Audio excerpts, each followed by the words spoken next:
Okay, so hello everyone and welcome to the CSU system-wide CSUBUY Procure to Pay or P2P demo series. We're excited to have you join us as we continue preparing for the rollout of CSUBUY P2P across all CSU campuses.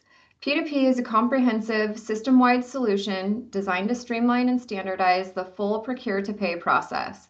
This powerful tool brings together multiple functions under one platform, including supplier self-registration and access to a system-wide shared supplier database, requisition entry and purchase order issuance, receipt tracking and payment processing, and a centralized location for routing and collecting all necessary financial and compliance approvals. By integrating these capabilities, P2P supports greater efficiency, transparency, and consistency in our procurement and payment activities across the CSU system. Today's session is one in a series of demos that aim to give you an early look, a peek behind the curtain at various parts of this new system. To respect your time and ensure clarity, we are breaking down the different functions of P2P into focused demo sessions. Please keep in mind that this is not a training session. These demos are for general exposure only. Formal hands-on training will be provided closer to your campus's go-live date. Each demo will follow the same webinar format and will be recorded. Recordings will be available on your campus's CSUBUY P2P website for those unable to attend the live session. The Q&A feature will remain open throughout today's session, and we'll do our best to answer as many questions as possible. At the end of the demo, we'll also share the name and contact information for your campus lead, so you will know who to reach out to with questions or follow-up needs. Once again, thank you for being here, and let's get started. Here's what we'll cover in today's session. We'll start with a brief introduction to CSUBUY, then review the overall project timeline and current status. We'll provide some context for change orders, carts, and searches in the new P2P system, and then move into the demo itself. To support the Chancellor's Office core team with the P2P implementation, the non-live campuses have been organized into regional groups, with each group assigned a strategic advisor. The strategic advisors are Carrie Schmidt, Nicole Lack, Sarah Rumiano, and myself, Tawny Fleming. Each of us brings extensive experience and expertise in the procure-to-pay processes, and we are here to help guide and support campuses through their implementation journey. Note that live campuses are shown with green dots. The first two campuses successfully went live with P2P in October 2023, marking a major milestone in this system-wide transformation. Since then, two additional waves have continued the momentum, bringing more campuses into the platform. With the introduction of the Chancellor's Multi-University Collaboration Initiative, the timeline for full implementation has been accelerated. As a result, the remaining campuses are now scheduled to go live by early 2026, ensuring that the entire CSU system benefits from a unified, modern procure-to-pay solution. Before we dive into functionality, let's take a moment to review the vision and goals of CSUBUY P2P. Understanding the why helps us better understand the design and decisions that have shaped this project. Our vision for CSUBUY P2P is to standardize procurement processes across the CSU, reduce manual steps, and drive efficiencies through automation. Ultimately, this means saving time, reducing risk, and lowering costs. The objectives of P2P are centered around creating a streamlined, integrated platform that simplifies and enhances how we manage procurement and payments across the CSU system. The graphic on this slide visually represents the entire procure-to-pay lifecycle and the key functions that P2P supports.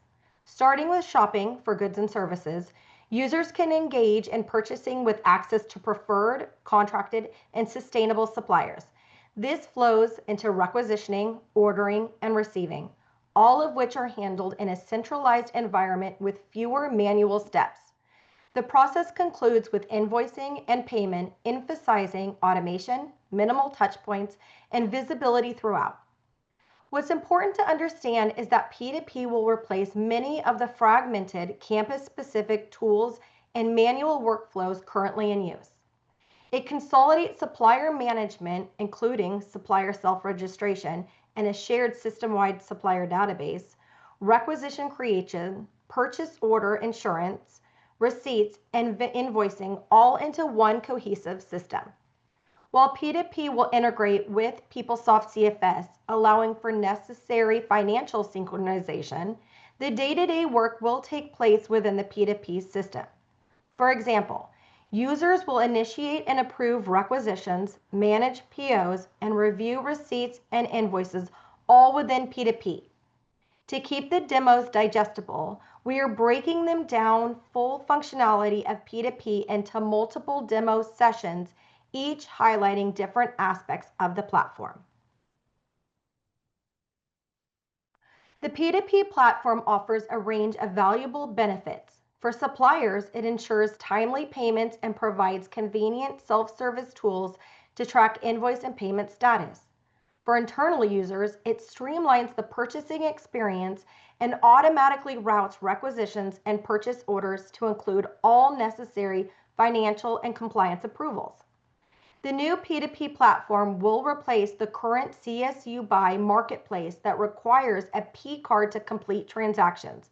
So it will also reduce the amount of monthly transactions that need to be reconciled.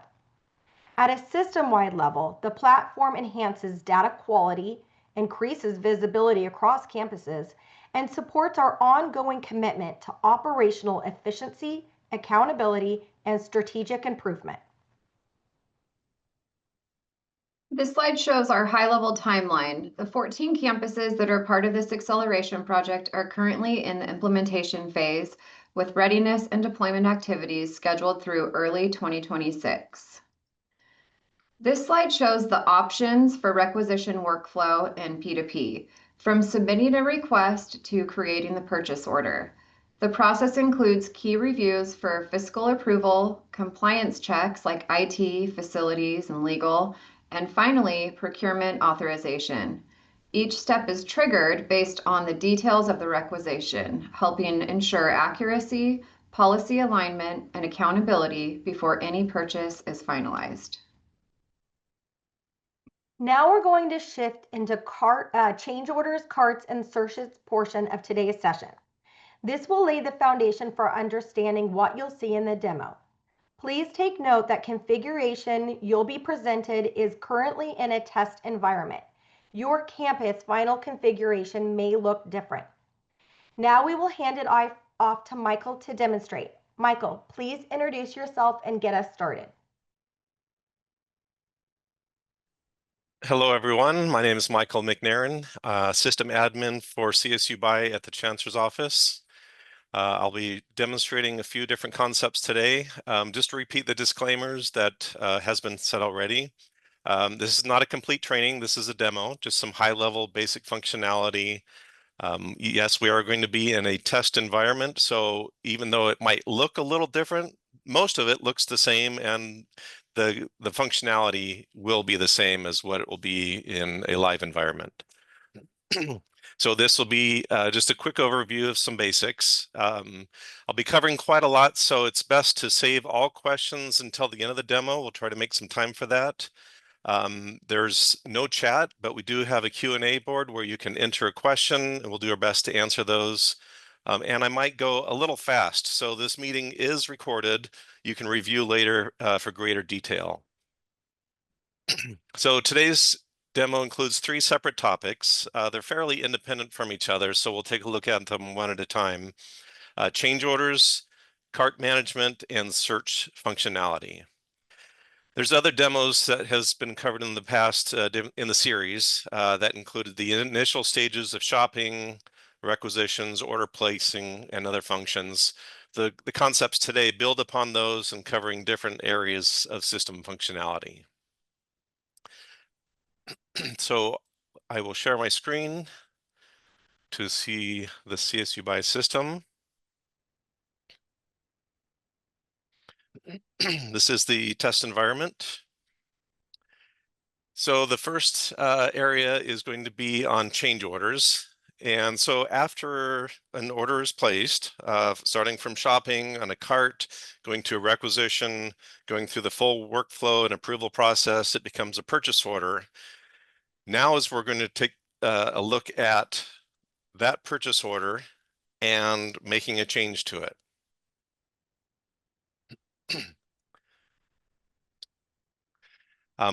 Using the top quick search area at the top, I can just type in a purchase order number that I have in mind for demonstration. And it takes us directly to that purchase order.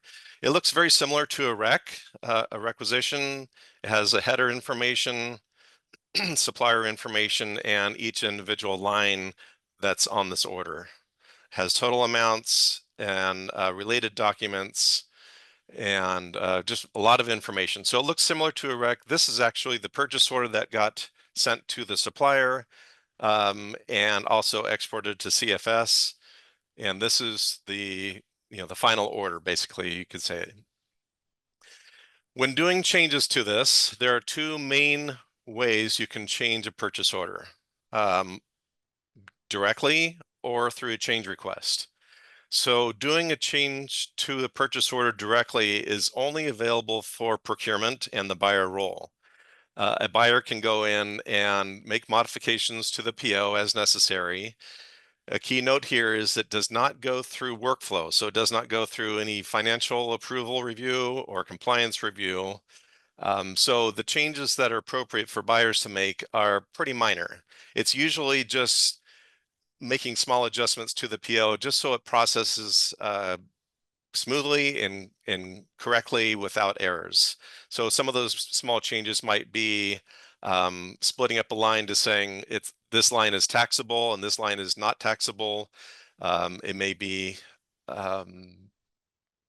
changing some dates, adding some notes, adding some attachments, basically just a few minor changes that can be done directly to the purchase order. The other main way of making a change to the purchase order is through what we call a change request. And this is where procurement and AP can start the change request, but also the order owner. So the person who submitted the order is the owner. That's your order owner is the requisition owner. It's usually the purchase order owner and also the voucher owner. It's basically your order. It's your stuff. This is what you want ordered. So I'm going to just go through a quick demo of making a change to a PO on a change request. So the first step before you make a change request is look to see what the status is. Basically, look before you leap. Are there any other change requests? Across the tab, across this PO, you can see change requests. There are no other change requests. Are there any vouchers against it? Has anything been paid? Yes, this specific PO has a voucher on it. There has some been invoiced and some that are still open. So keeping that in mind, there are some changes that you can make to this PO because some has been invoiced already. There's some changes that cannot be made. That's the same rules that's in CFS, now also apply to P2P. And just keeping that in mind. So we are going to do a simple and safe demonstration here of adding something to the PO, just like increasing the amount or decreasing quantity. Really quickly, if you are not the order owner and if you try to make a change request against this, it will come up saying send change request comment, sending comment. So you're not actually going to make a change. You're only going to do a comment only. Even if you think saying, hey, change line 1, increase by quantity of 10, all it does is send a comment. And if you don't mark who to send the comment to, it just adds a comment to the order. So nothing really gets changed. I'm going to change this a little bit to show changing the owner to myself, just for a demonstration here.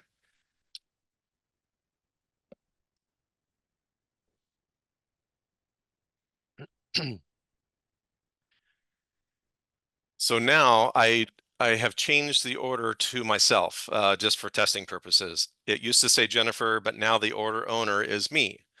And if I go in to make a change request and then add a new change request, it says I can create the change request, not just a comment, but an actual change. So here's a big key concept about creating a change request. You're not asking somebody else to do it. You're not sending a comment to procurement, say, hey, can you change this? You can actually go in and make the change directly to the document through a change request. What it does, it copies the purchase order. It looks just like the purchase order, and then it almost looks like a requisition. It copied over both lines. I can go and make a change. I'm just going to say, also look what type of order this is. This is by quantity. So let's just say line 2, I'm going to increase the quantity by 10. Going to the form, because this is a form request order, not a punch out order. I am going to increase the quantity from 100 to 110, saving it on that change request. The nice thing about this is it highlights what has been changed. Right there's a little blue highlight saying I changed a quantity on this line. It also updated my subtotal. When I submit this, it will go through workflow. Remember, a direct change to PO doesn't go through workflow, but a change request does. It'll go through DOA, and all change requests stop at procurement review. This is the last chance for procurement to review it to see if it's an appropriate change. It'll get correctly processed, and when approved, this change will merge with that existing PO, update the PO with these new changes, and then finalize it and send it off to the supplier if needed, or to CFS. So when all approved, just submit the request, and it'll be very similar to a requisition. It's submitted, it now goes through workflow for others to look at it, review it, approve it. So that is how to do a change request to a purchase order. Moving on to the next topic. Again, if you have questions, please put them in the Q&A or save them till the end. We are now going on cart management, creating carts, copying and clearing carts. So basic shopping and creating a new cart was done on a previous demo. This is kind of builds upon that and provides a few more tips and tricks and overall cart management, what else you can do with your carts. So a key thing to remember when working with carts, before you start, check your cart. I'm on my shopping homepage, I want to start shopping, but before you do, you want to check your cart. In the upper right, the little shopping cart there says, I already have something in my cart. My new, whatever I want to do next of shopping, whether it's a punch out supplier or a form request or whatever kind of starting a new order, I don't want to mix it with this existing order.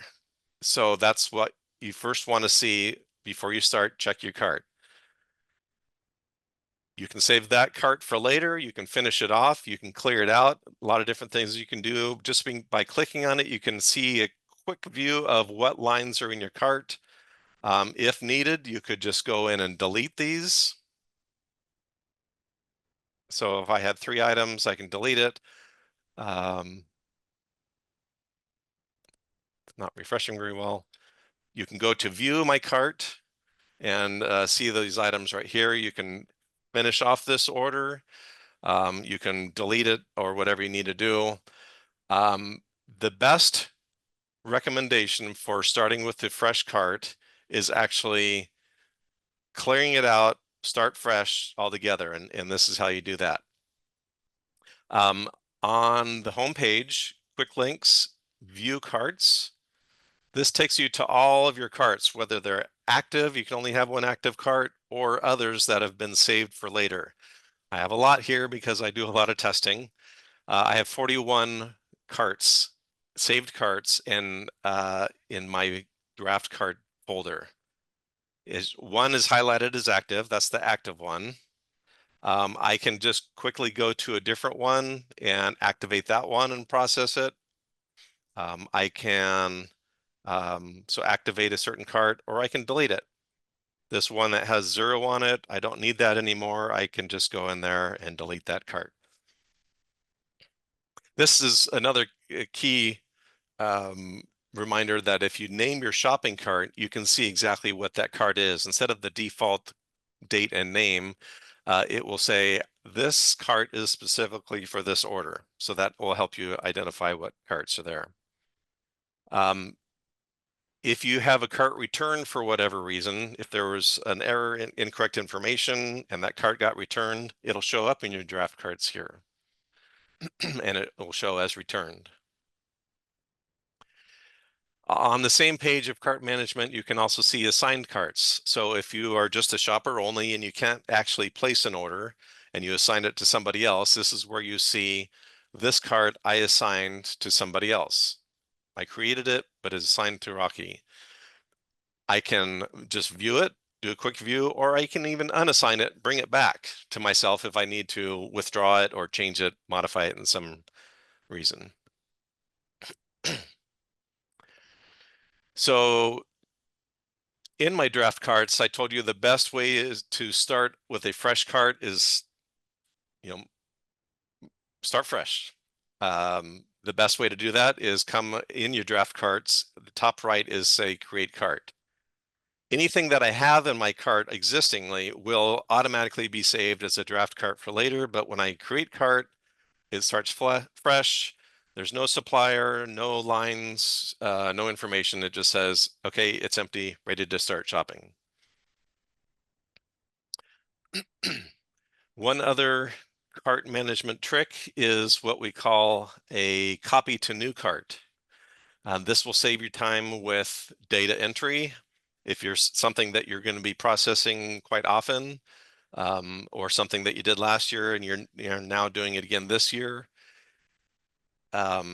This works best for form orders, certainly not for punch out suppliers, but orders that have a form request on it is something that we call copy to new cart. I'm going to just type in a requisition here just to look at it. This one got processed into a PO and actually has a voucher against it. This was done another time. This is a whole different order, but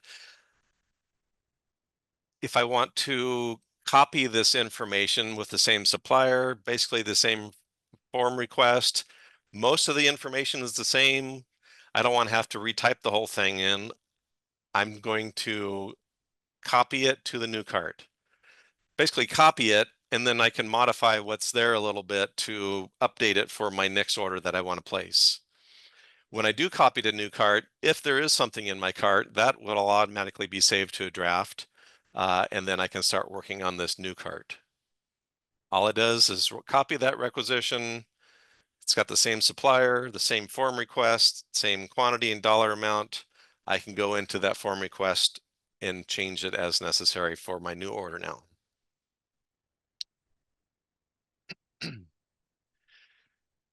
So that ends a few tricks on cart management. Going into the last category of demo today is called searching or search functionality.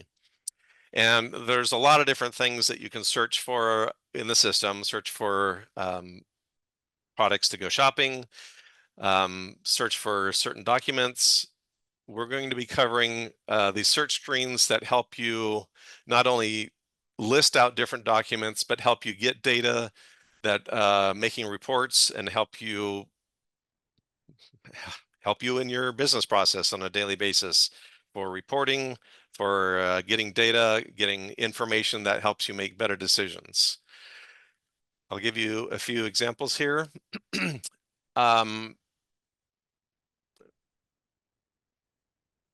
Every one of these search functions can be done with different documents. They all look the same. For example, I'm going to show requisitions. purchase orders, and vouchers. You kind of see that they all have the basic similar format.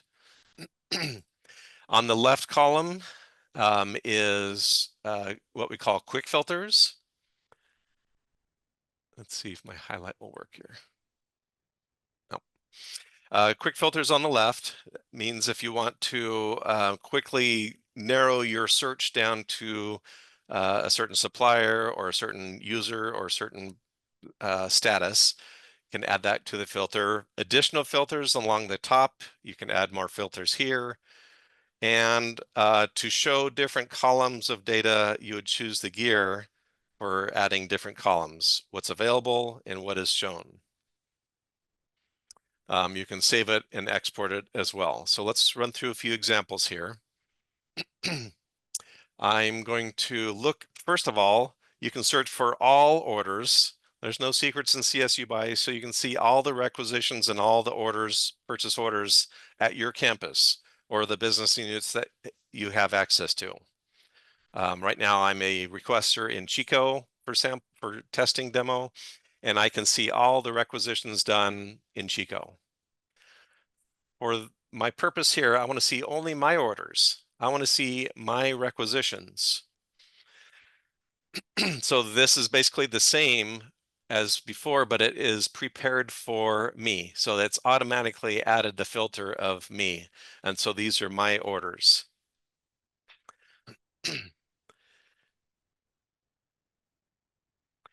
So one thing I like to do is see what current workflow looks like.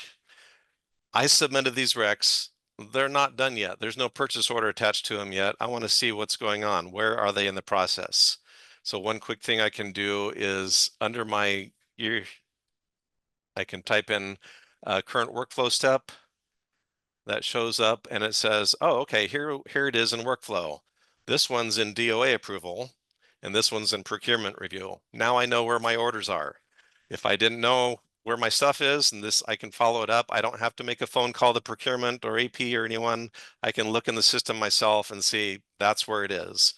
And if I need to contact these people to say, please approve my rec or at least review it, then that's where I know who I need to contact. And you can make a comment or a contact directly through the system here.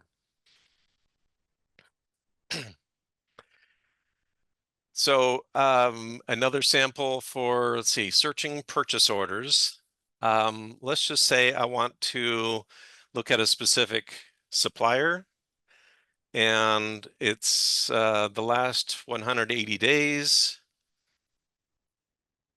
And I want to say matching status is fully matched. So that means the order has been placed, it's been received, or the invoice has been attached, but I want to see if it's been paid or not. So another quick filter, I'm going to add a filter of voucher pay status. And I want to see what's been paid or if it's open. So only one has been paid. That means the others are open. So that's just another sample of what you can do to search for information. Saving it, you can save the search for later. In the top right, you can save as.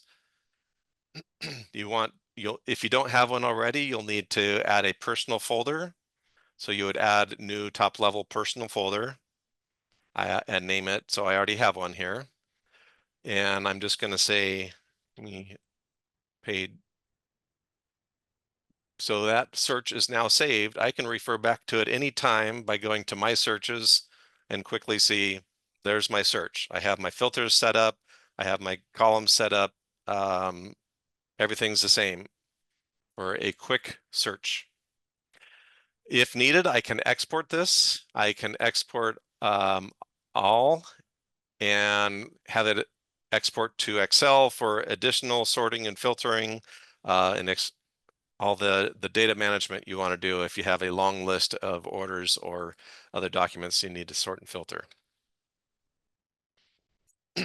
Let's do another sample here under purchase orders. I'm going to clear all filters. Let's just say I work in a department and I want to see all of my department's orders. So I am going to add a column and I want to say my department by dept ID in the chart field string. I can move this up a little closer in the middle to where I can see it easier. Sometimes if you have too many columns, it goes off the edge. So my dept ID is here, but I want to filter it down to a specific dept ID, my own. I'm going to search for my own. Select it. And now I can see here are all my department orders, at least according to that dept ID. I can put in multiple dept IDs if I have several for my department. And I could save that if I want just for a quick search in my personal folder.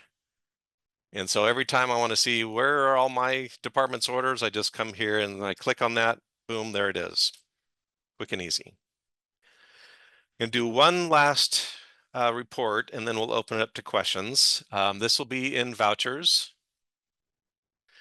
Again, using our favorite supplier of Acme, I'm going to Acme suppliers, and I'm going to do current workflow status for this.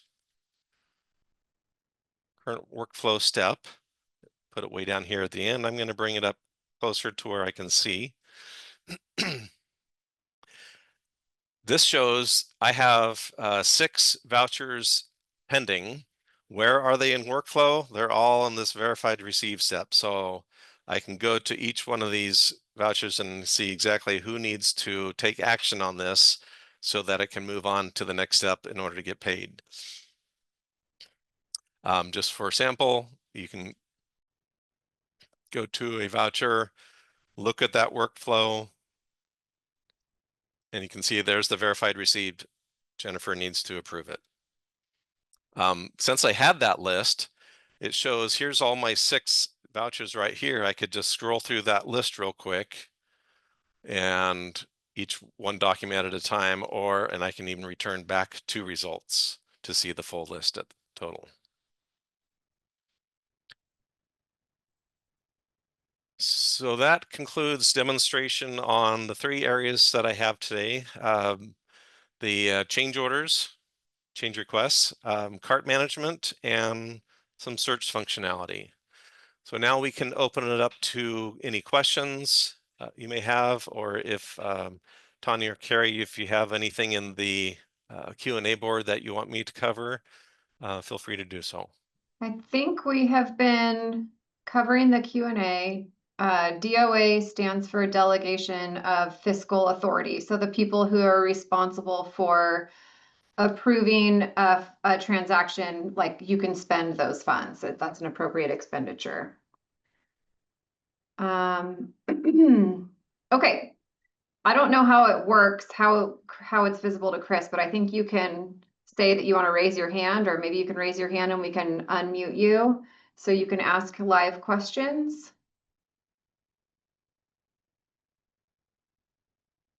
And Chris, let us know if you're seeing anything come in.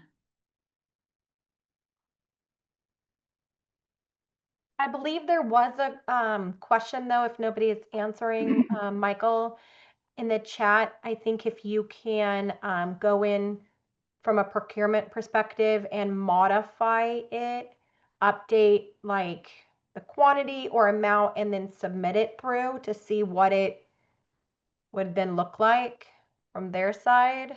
I think I had said we're not covering the procurement specific side. Like if you're a buyer, we're not showing that part today. No, yeah, it was just like if you actually click modify, edit, amount, submit it into workflow, and then see what it looks like. Okay. On the change request? Mm-hmm. Okay. And that can be done by procurement or AP or the PO owner. Mm-hmm. Yes. So the change request, I did show making the change and submitting it. I have some pending change request right here. So this would be a good one to show after submitted it, this is what it looks like. The workflow is submitted. It goes to DOA approval, that's where it is right now. And the next step would be procurement review. So the changes that I made on this change request is highlighted. This is not the same one as I did earlier. This is a different change request that was submitted. Changing the quantity. It also highlighted, so it changed my subtotal dollar amount. If there is a comment, I can see, well, the reason for this change was a test. Another nice thing you can see in change request is history. If you didn't know what happened or what was changed, history is always your best friend in any document. And so it says, I modified for line 1, first quantity of 10 to 4, and then I also modified it again from 4 down to 1. So that's what this change request was done. So the quantity is 1. That's why in the very cover page down on the line it says now quantity is 1 highlighted. So I reduced it from 10 down to 1. That was the change. There's a subtotal and there's the workflow of where it is. Hopefully that helps answer what it looks like after you push submit. And we did get various questions on when it goes back through DOA versus when it goes back through compliance approval after the change is submitted. So maybe you could speak to that. Yeah, again, so if a purchase order is modified directly by the buyer, it does not go through any workflow. If a change request is entered and submitted, it does go through workflow. I think it sometimes depends on what is being changed, if it's going to trigger compliance or not, or DOA. Most likely it will have DOA in the workflow as well as procurement review. So I think it depends on the specific document, what is being changed, the type of document for what steps are triggered within workflow.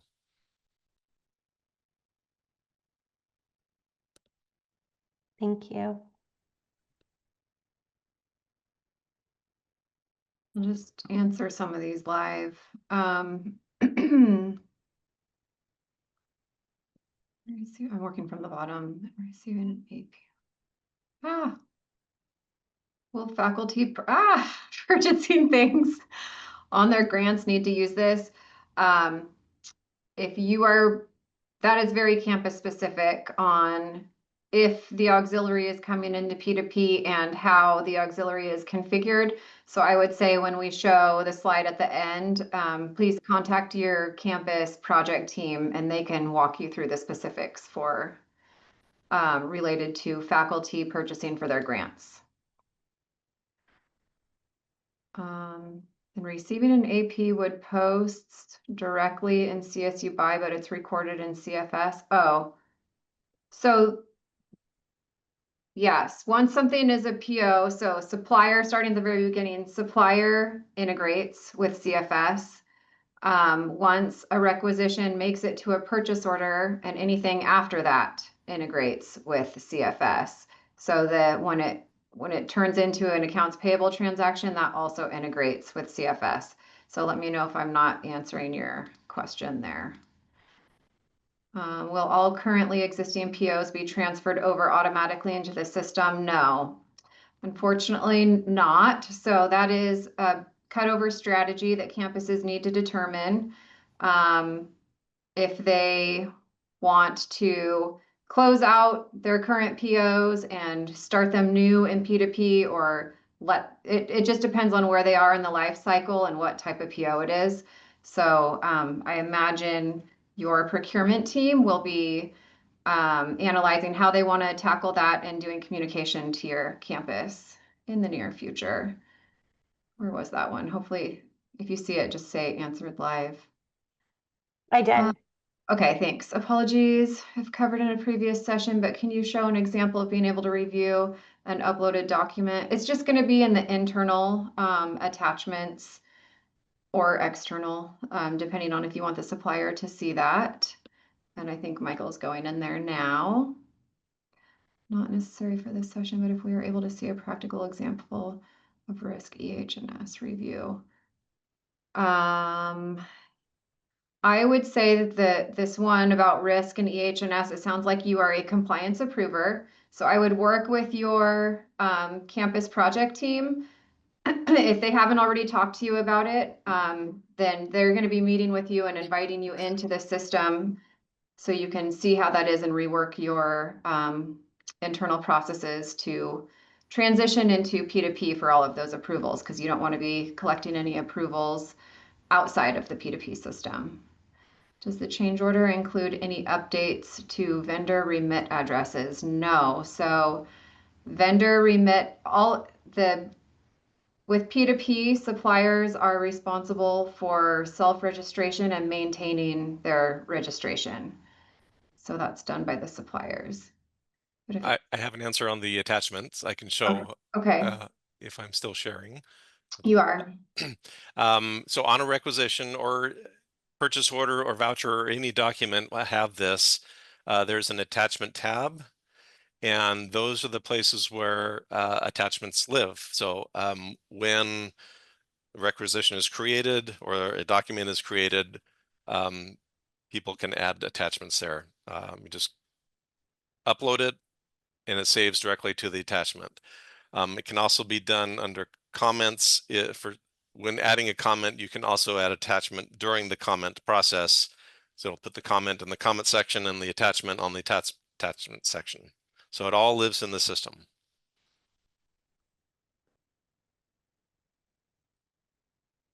I don't know if somebody's able to unmute, but there's a lot of questions going back and forth, and I think it's from the same person related to a PO change request and a contract amendment. Those are two separate functions. The PO change request will be done in P2P, and the contract amendment is done separately outside of P2P, much like you're doing things today. You would update your PO separately from creating that contract amendment. I don't know if that's answering the question or not, but feel free to raise your hand and we can unmute you and talk through that further.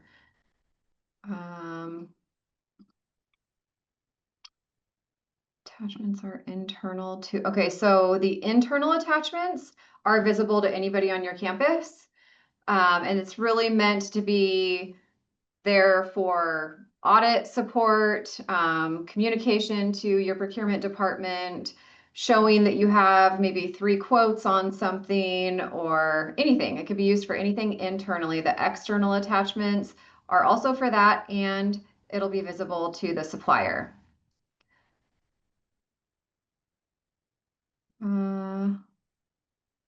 Your campus does accessible technology, yeah, to ensure purchases are ADA compliant. So we just worked with the IT groups in a separate IT specific demo that has been recorded. It should be up on your campus P2P website. If it's not, please reach out to your project team and they can get you that recording and work you through that process.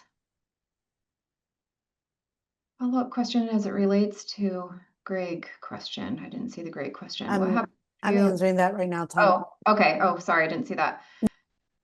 Will our history of purchase orders vanish when this new system rolls out? So nothing is vanishing. Purchase orders live on in CFS if that's where they live now. And purchase orders live on in P2P if they're created in P2P. So even if it's closed or if it's rejected or canceled, that history is there. That's not going anywhere. So there's full transparency and visibility to that. Hopefully I answered that fully. Yeah, and I think maybe addressing the additional question, sorry, because I I know I couldn't see it. I clicked it too fast. I'm sorry, Yeah. everybody. But I think that a lot of asset teams like the visibility and the search functions in P2P CSUBUY, because you have the ability to not only just search by commodity code, but high dollar transactions. Like you'll be able to find and identify those assets and purchasing a lot easier. I wanted to show real quick about the attachments question. This is on a purchase order, and it shows notes and attachments. There's internal attachments here for internal purposes only, and attachments for supplier. So that's what would get sent to the supplier. It looks a little different when it's on the requisition. It's kind of side by side. Yeah. But it's very similar. There's also the attachments tab. There's all kinds of different ways you can access them. Yeah. On the requisition, internal attachments here and external notes and attachments here. Or the tab across the top. Yep.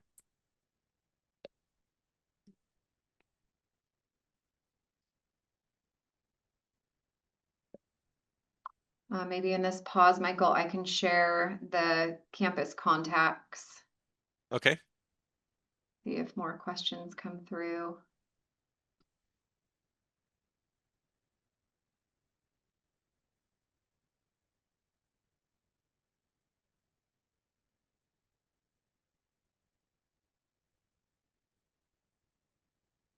Okay, so these are your campus contacts. Just find your campus and then that associated email, and that's who you can reach out to if we weren't able to fully answer your questions or you had a campus specific question and I referred you to your campus contact. This is who you should reach out to.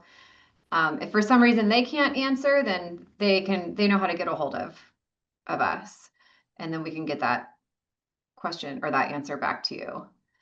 So I'm asking for her. CSUBUY is not allowing her to use Amazon. Okay, so for anybody having questions about what you're doing today in your marketplace, we're not really addressing those in this demo because that would be like the legacy system. You will have all the same punch-out suppliers available in the new P2P system. And luckily, we're not really experiencing too many issues there. So I would say probably reach out to your procurement team for that.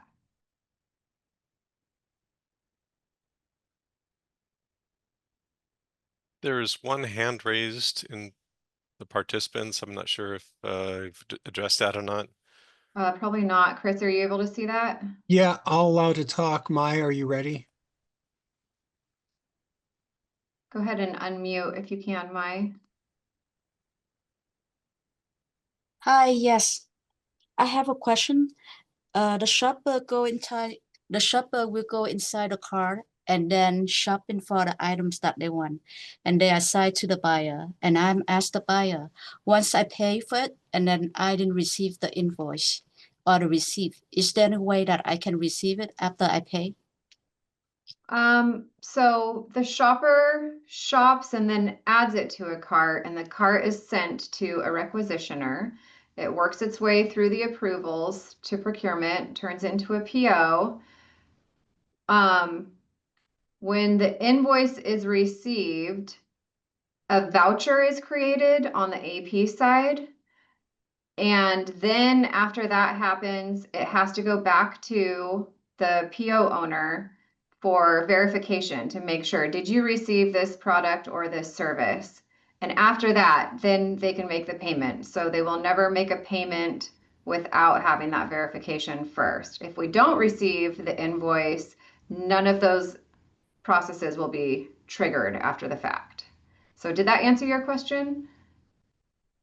This is not a purchase order. This is the shopping cart. Like someone want to shop or buy something. Yeah. They go to the cart and assign that shopping cart to me as the buyer. Mm-hmm. And once I pay, I don't receive the receipt right away. Right. So you're not paying until after the goods are received or the service has taken place. And even though it's like it might be a punch out item through the marketplace, that's still now in P2P, it turns into a purchase order. So every transaction, even items that are low dollar, low risk, they still have a purchase order. It is a purchase order. So every transaction is called a requisition. And when the requisition is approved, it turns into a purchase order. So even items that you didn't historically do POs for, those are now POs. So the big key difference between the marketplace, if you're using that today, and P2P is how it's paid. Marketplace, if the order was sent to you for you to process and pay, it was paid on the credit card.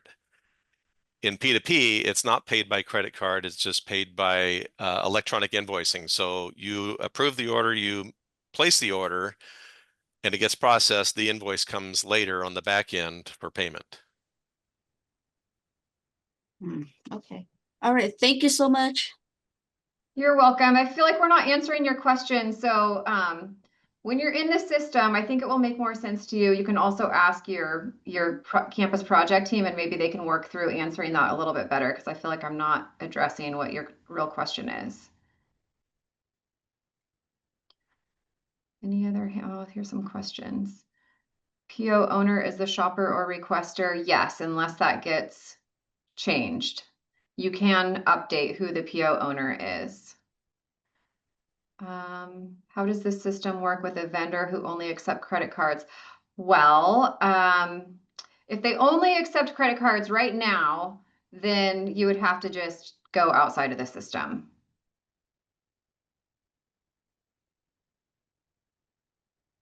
Maybe down the road we will have like a ghost card programmed in, but that's not anytime soon. So the pro cards won't be used nearly as much. So ideally, kind of the rule would be, if you can purchase it from P2P, you're going to want to purchase it from P2P, because all the compliance is worked into that. You don't have to go seek approvals outside of the system. And the main thing is, you don't have to do any procurement card reconciliations on anything that's purchased through the system. So that's the big incentive. But yeah, you should see a reduction in the number of pro card use for sure. How does this work where a deposit is required?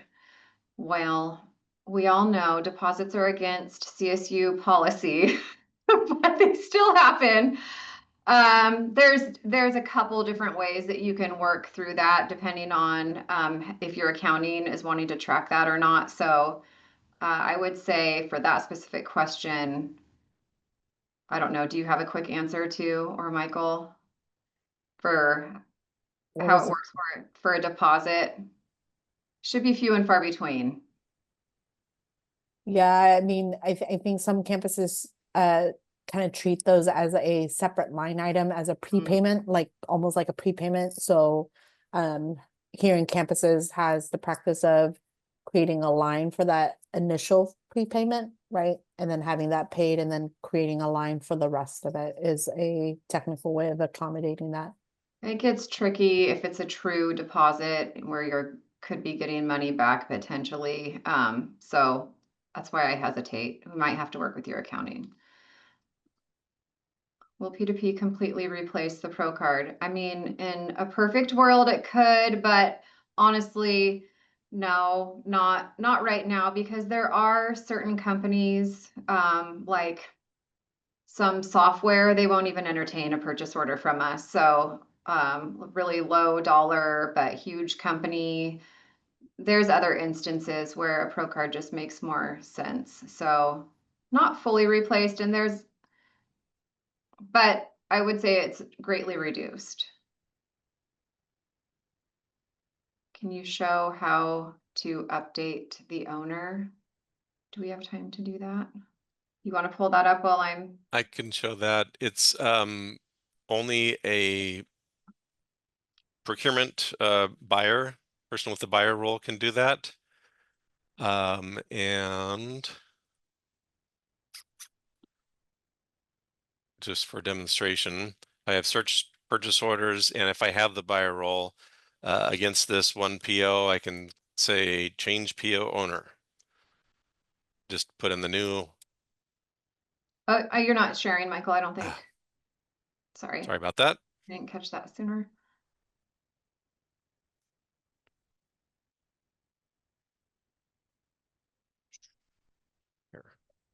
Now is a good time I'm going to plug, because there was a lot of questions on shopper, requester, updating. We did do a live session on that. So if you guys have been unable to attend, there's been about 4 other end user demo sessions. There's been a supplier, shopper requester, workflow, and approver. Make sure you're connecting with your campus because all of those videos have been shared with them, the recordings, so that they can provide it to you, and it should be on their P2P website. Search purchase order screen has to be the buyer, and against the PO here, you could just click the three dots next to it and say change PO owner, type in the new person and the reason why, and change it. So now that order has a different PO owner.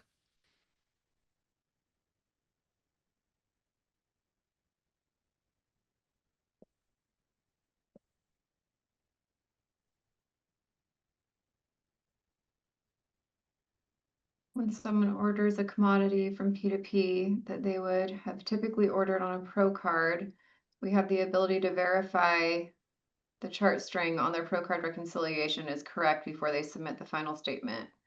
So how do we as budget analysts? So this is a very campus specific question. It totally depends on how your campus is configured. I would say follow up with your project team because it totally varies how this is set up.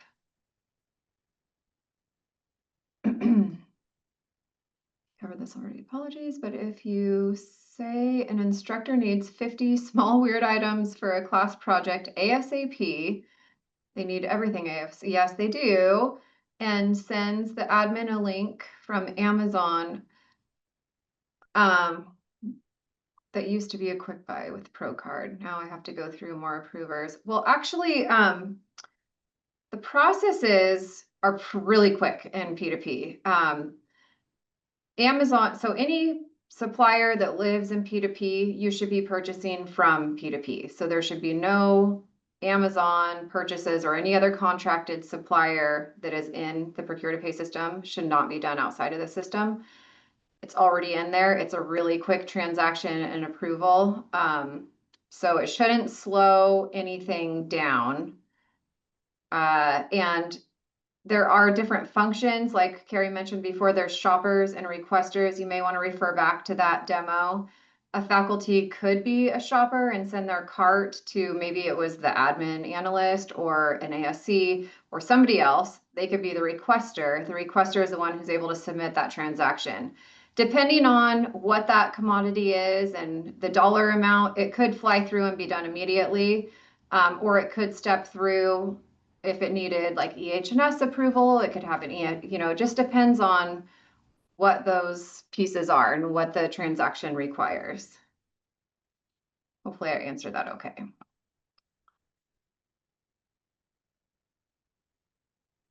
To solve the current receipt issue. I Yeah, think maybe speaking, because Amazon now sends the invoices through. Maybe speak to the punch out and receiving those invoices and suppliers, how they can submit them. Maybe that would alleviate what their questioning and concern is. yeah, maybe Michael talk about the CXML and how it flips to an invoice.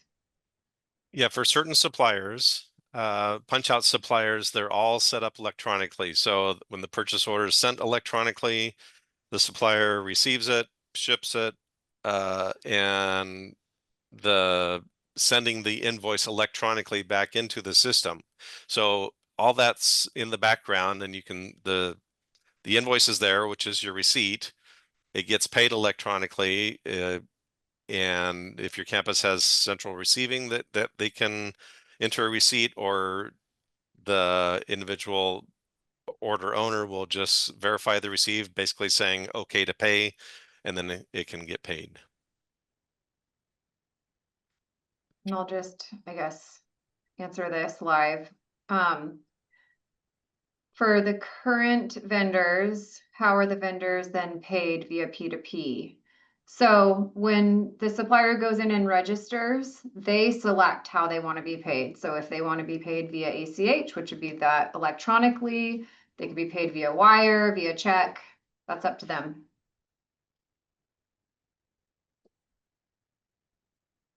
Okay, well, we are at time and I'm not seeing any unanswered. Liz has a question that I don't think we got to. What was it? She's been raising her hand. So. Oh. Go ahead, Liz. Sorry, you guys, I'm also the Liz in chat that's just typing a bunch of questions to you. So you had, Okay. I totally forgot I had my hand up. I was just going to say though, because like right now, if you send me a card, let's take our instructor from my earlier example with his 50 odd little doodads for a special project, right? So I ordered those. If I go to Amazon, I can see no record of that purchase at all. It's in his Amazon, the instructor's Amazon. So he has a receipt, he has the record, he has the right. I can see the transaction in CSUBUY, but that doesn't always match up in terms of shipping precisely or some other aspect of it. The tax will come out different, whatever, which matters a lot when you're doing a pro card recon. Maybe it doesn't matter as much now that it's all going to be a rack PO payment later.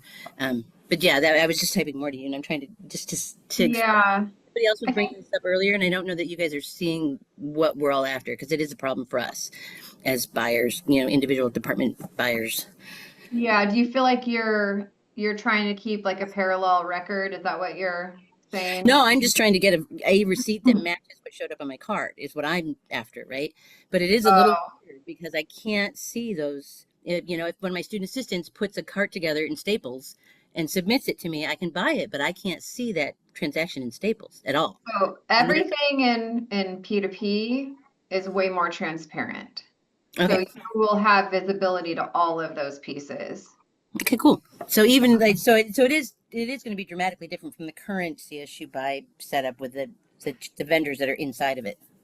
Yes? The look and feel is similar in the beginning, and then Mhm. and then it gets more into the chart field and the screen looking more like what Michael was showing. But then once the transaction goes through, which it sounds like you're wanting to see this after the fact. Right. If I want to see if I matches. bought something for somebody else's card, Yes. I still need So to be able to see it. They do. That's So, where yeah. you'd use that reports functionality that he was Which showing. is currently, pretty much not enabled. Yeah. So that makes sense. Right. Cool. All righty. Yeah, you don't have that today. In P2P, it's very different. So instead of running a report outside of the system, you can just get it right out of here. You can run it on, your department or whatever. Yeah, right now I'm trying to chase things down in multiple places. So that stops that is a good thing. Yeah. All right. Thank you all. You're welcome. Are there any other hands up? I don't see how you guys are seeing that. It's in participants and under attendees, and yes, there is one more. Oh, there is one. Okay, can we let them? And then maybe that's the last one. You just need to unmute yourself.